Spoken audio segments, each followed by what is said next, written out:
আচ্ছা চলো আজকে আমরা দেখবো ফার্মেন্টেশন আর লিঙ্ক রিঅ্যাকশন, ঠিক আছে? তাহলে গ্লাইকোলাইসিসে আমরা দেখেছিলাম যে পাইরুভিক অ্যাসিড তৈরি হয়ে গেছিল। এবার পাইরুভিক অ্যাসিডের ভবিষ্যৎটা কি হবে, ফেট কি হবে, সেটা ডিপেন্ড করছে আমার অক্সিজেনের উপস্থিতি অনুপস্থিতির উপর। যদি অক্সিজেন না থাকে, যদি অক্সিজেন অ্যাবসেন্ট থাকে, তাহলে কি হবে, পাইরুভিক অ্যাসিড হয় অ্যালকোহল ফার্মেন্টেশনে যাবে অথবা ল্যাকটিক অ্যাসিড ফার্মেন্টেশনে যাবে, ঠিক আছে? যদি আমার অক্সিজেন থেকে যায়, তাহলে এই পাইরুভিক অ্যাসিড চলে যাবে ক্রেবস সাইকেলের মধ্যে। তাহলে যেহেতু এখন আমার অক্সিজেন নাই, অ্যানারোবিক কন্ডিশন, তাই অক্সিজেন আমার না থাকার কারণে পাইরুভিক অ্যাসিড চলে গেছে alcohol fermentation or lactic acid fermentation, ঠিক আছে? যে কোনো একটাতে যেতে পারে।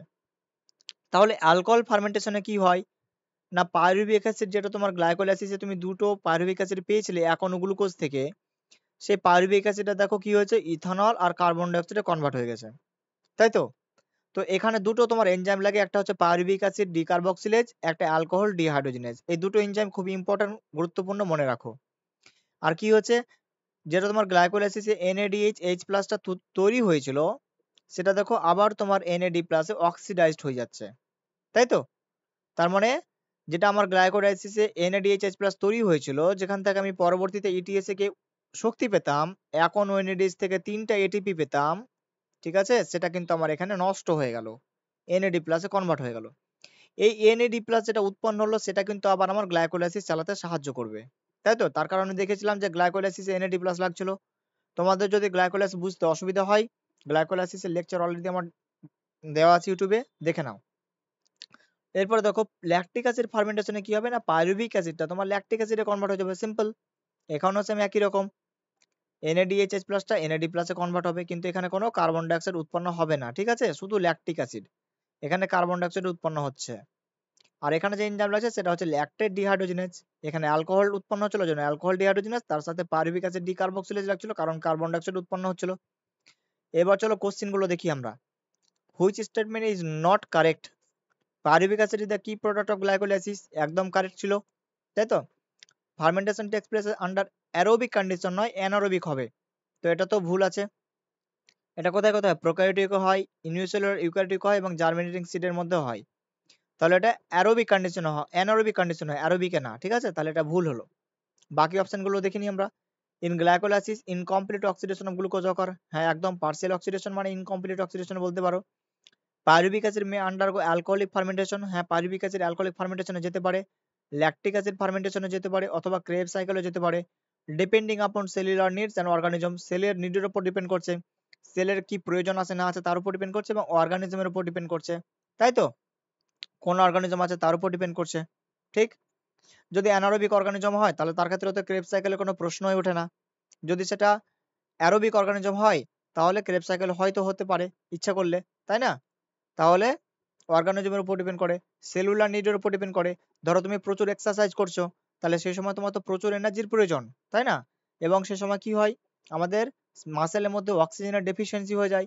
তাহলে অক্সিজেনের ডেফিসিয়েন্সি কারণে কি হয়, আমাদের যে পাইরুভিক অ্যাসিডের উৎপন্ন গ্লাইকোলাইসিসের মাধ্যমে সেটা কিন্তু আর ক্রেব সাইকেলে যেতে পারে না, ঠিক আছে? তখন সেটা কি হয়ে যায় না, ল্যাকটিক অ্যাসিড ফার্মেন্টেশনে চলে যায়। সেই ল্যাকটিক অ্যাসিডটা তখন আমাদের মাসেলের মধ্যে জমা হয়, ওই জন্য আমাদের মাসেলে তখন ব্যথা করে। বোঝা গেছে? এরপরে দেখো which of the following statement is wrong, ভুল বলেছে কোনটা, regarding fermentation, the end product of alcoholic fermentation CO2 and ethanol, একদম ঠিক আছে। And product of lactic acid fermentation is lactic acid, একদম ঠিক আছে।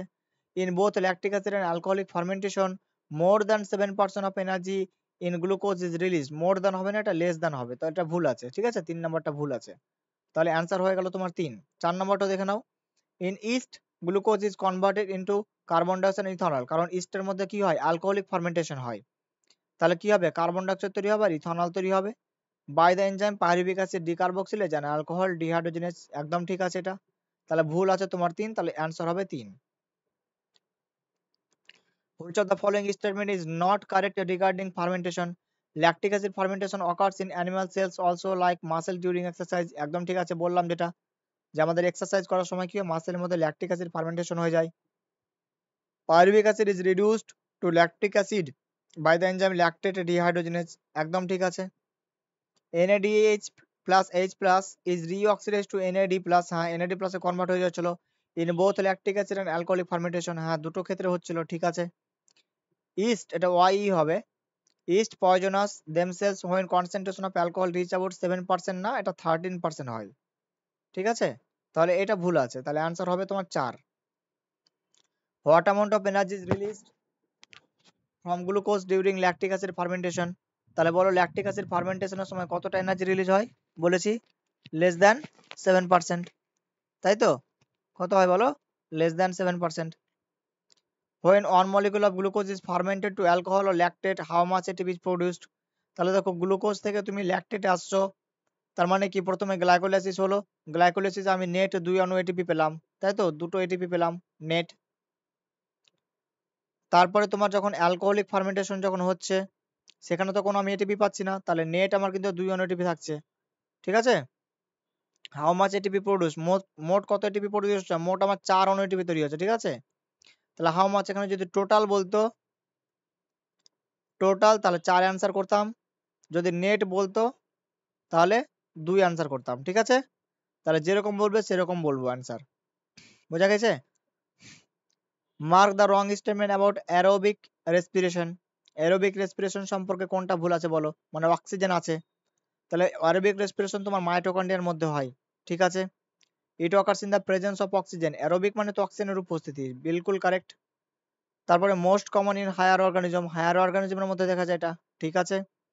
Mitochondrial inner membrane both, in mitochondrial inner membrane both link reaction and TC cycle occur, এটা ভুল আছে, কারণ মাইটোকন্ড্রিয়ার যে ইনার মেমব্রেন আছে সেখানে কি হয় বলতো, ইটিএস হয়, তাই না, ইটিএস হয়। আর লিঙ্ক রিঅ্যাকশন আর টিসি সাইকেল এই দুটো কোথায় হয়, মাইটোকন্ড্রিয়ার ম্যাট্রিক্সের মধ্যে হয়, ম্যাট্রিক্সের মধ্যে হয়। এই যে তোমার মাইটোকন্ড্রিয়া ছিল, মাইটোকন্ড্রিয়া এটা আউটার মেমব্রেন ধরো, আর এটা তোমার মাইটোকন্ড্রিয়ার ইনার মেমব্রেন ধরে নাও, ঠিক আছে। তাহলে এটা আউটার মেমব্রেন, এটা হলো তোমার ইনার মেমব্রেন, আর ভিতরে যে তোমার তরল পদার্থটা থাকে ইনার মেমব্রেনের ভিতরে, সেটাকে বলে কি, ম্যাট্রিক্স বলে। তাহলে এই ম্যাট্রিক্সের মধ্যে তোমার লিঙ্ক রিঅ্যাকশন হয় আর টিসিএ সাইকেল হয়, ঠিক আছে, এই দুটোই হয়। আর যে ইনার মেমব্রেনটা যেটা আছে, ইনার মেমব্রেন এর মধ্যে তোমার ইটিএসটা হয়, ঠিক। এরপর দেখো আমরা দেখবো লিঙ্ক রিঅ্যাকশন বা অক্সিডেটিভ ডিকার্বক্সিলেশন কিভাবে, দেখো। তাহলে আমার কাছে গ্লুকোজ ছিল সেলের কাছে, গ্লুকোজ থেকে কি হলো, গ্লাইকোলাইসিসের দুটো পাইরুভিক অ্যাসিড তৈরি হয়ে গেল কোথায়, সাইটোপ্লাজমের মধ্যে। এরপরে পাইরুভিক অ্যাসিডের ভবিষ্যৎ কি হবে বলেছিলাম, যে অক্সিজেন যদি না থাকে, অক্সিজেন যদি অ্যাবসেন্স থাকে, তাহলে সেটা অ্যালকোহলিক ফার্মেন্টেশনে চলে যাবে অথবা ল্যাকটিক অ্যাসিড ফার্মেন্টেশনে চলে যাবে। এবার অক্সিজেন ধরো দিয়ে দিলাম, অক্সিজেন মানে ক্যাপ্টেন, ক্যাপ্টেন যদি থাকে তাহলে পাইরুভিক অ্যাসিড কাজ করবে, ক্যাপ্টেন আছে, সঙ্গে সঙ্গে চুপচাপ চলে গেল মাইটোকন্ড্রিয়া ম্যাট্রিক্সের মধ্যে, কোনো প্রশ্ন নয়, ডাইরেক্ট চুপচাপ মাইটোকন্ড্রিয়া ম্যাট্রিক্সের মধ্যে চলে গেল। পাইরুভিক অ্যাসিড চলে আসলো মাইটোকন্ড্রিয়া ম্যাট্রিক্সের মধ্যে। এই ম্যাট্রিক্সের মধ্যে কি আছে, অনেকগুলো এনজাইম আছে, যেমন একটা হচ্ছে পাইরুভেট ডিহাইড্রোজিনেজ, ঠিক আছে। তো পাইরুভেট ডিহাইড্রোজিনেজ কি করবে না, পাইরুভিক অ্যাসিডকে তোমার অ্যাসিটাইল কোএনজাইমে কনভার্ট করে দিল, যেটা পাইরুভিক অ্যাসিড তোমার 3 কার্বন যুক্ত ছিল, সেটা এখন 2 কার্বন যুক্ত অ্যাসিটাইল কোএনজাইমে পরিণত হয়ে গেল। তাহলে 3টা কার্বন থেকে 2টা কার্বন, তার মানে একটা কার্বন কার্বন ডাইঅক্সাইডের ফর্মে লস হয়ে গেল। আর এখানে দেখো NAD+ থেকে NADH আর H+ তৈরি হচ্ছে, ঠিক আছে।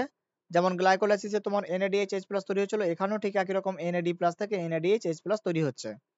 আর এই যে রিঅ্যাকশনটা যেটা আছে, সেখানে দেখো ম্যাগনেসিয়াম বলে একটা আয়ন আছে, যেটা কিন্তু এই এনজাইমটাকে অ্যাক্টিভিটিটাকে বাড়াতে সাহায্য করছে। তাহলে এই যে স্টেপটা হচ্ছে, এখানে দেখো কার্বন ডাইঅক্সাইডও বেরিয়ে যাচ্ছে, ঠিক আছে, তার মানে ডিকার্বক্সিলেশন বলবো। আর এইখানে দেখো NAD+টা NADH+ এ কনভার্ট হচ্ছে, কিভাবে হচ্ছে না, তোমার কাছে NAD+ ছিল, এবার পাইরুভিক অ্যাসিড থেকে দুটো হাইড্রোজেন অ্যাটম বেরিয়ে গেল, ঠিক আছে, মানে দুটো হাইড্রোজেন অ্যাটম মানে H2 ভাবো। এবার H2 যদি তোমার ভেঙে যায় তাহলে কি হবে বলো তো, একটা H+ তৈরি করবে আর একটা H- তৈরি করবে। তো NAD+টা কি করবে, মাইনাসের সাথে জুড়ে যাবে, দিয়ে কি হবে বলো, প্লাস মাইনাস জুড়ে গিয়ে NADH তৈরি করবে আর একটা H+ তৈরি করলো, তাই তো। তাহলে দেখো NADH আর H+ তৈরি হয়েছে, তাই তো।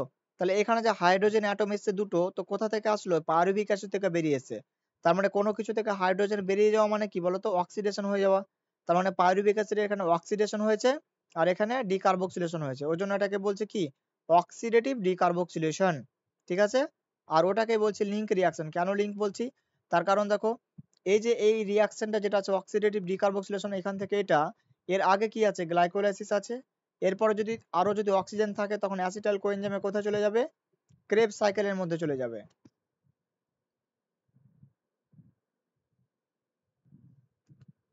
ঠিক আছে, তাহলে কোথায় যাবে বলো? ক্রেবস সাইকেলের মধ্যে চলে যাবে। তাহলে আমার কি করছে বলো তো, এই যে রিয়াকশনটা যেটা বললাম অক্সিডেটিভ ডিকার্বক্সিলেশন, এটা কি করছে অ্যাকচুয়ালি নিচের যে ক্রেবস সাইকেল আর উপরের যে গ্লাইকোলাইসিস এই দুটোকে লিংক করছে, ওই জন্য এটাকে বলবো লিংক রিয়াকশন। ঠিক আছে, এরপরে কোশ্চেন দেখো, how many statements are not incorrect, মানে নট ইনকারেক্ট মানে কি correct, regarding link reaction in mitochondrial matrix pyruvic acid undergoes oxidative decarboxylation by the enzyme pyruvate dehydrogenase, একদম ঠিক আছে। This require several coenzyme, coenzyme A লাগছে, NAD+ তো লাগছেই, তাই না? দেখো এখানে কোএনজাইম এসে যুক্ত হচ্ছে, তার মানে কোএনজাইমে লাগছিল, একদম কারেক্ট আছে। 2 molecules of NADH+ will be produced from 2 molecule of pyruvic acid। দেখো একটা পাইরুভিক অ্যাসিড থেকে যখন একটা অ্যাসিটাইল কোয়ে তৈরি হচ্ছে তখন একটা NADH+ তৈরি হচ্ছে, তাই তো? একটা তৈরি হচ্ছে, তাহলে দুটো যদি তোমার পাইরুভিক অ্যাসিড ভাঙে তাহলে কটা তৈরি হবে? দুটো NADH+ তৈরি হবে। ঠিক আছে, অ্যাসিটাইল কোয়ে যেটা 2 কার্বন কম্পাউন্ড প্রোডিউসড হয়েছিল এন্টার দ্য TCA সাইকেল, একদম বললাম যে তোমার অ্যাসিটাইল কোয়েটা কি হবে? ক্রেবস সাইকেলের মধ্যে এন্টার করে যাবে, এটাও ঠিক আছে। Magnesium ion is not required for the reaction to অকার, এটা ভুল আছে, ম্যাগনেসিয়াম আয়ন দরকার আছে অ্যাক্টিভিটি বাড়ানোর জন্য। তাহলে কটা ঠিক? চারটা ঠিক আছে, তার মানে ডি হবে। Pyruvate dehydrogenase activity during aerobic respiration requires which ion, কোনটা বলো? ম্যাগনেসিয়াম আয়ন লাগে পাইরুভেট ডিহাইড্রোজেনেজ অ্যাক্টিভিটি বাড়ানোর জন্য, এই যে এনজাইমটা আছে, তাই না? এটার অ্যাক্টিভিটি বাড়ানোর জন্য ম্যাগনেসিয়াম আয়ন লাগে। TCA cycle is also known by, আচ্ছা TCA সাইকেল চলে আসলো, ঠিক আছে। তাহলে TCA সাইকেলটা আমরা পরের লেকচারে দেখবো, ঠিক আছে। তাহলে আপাতত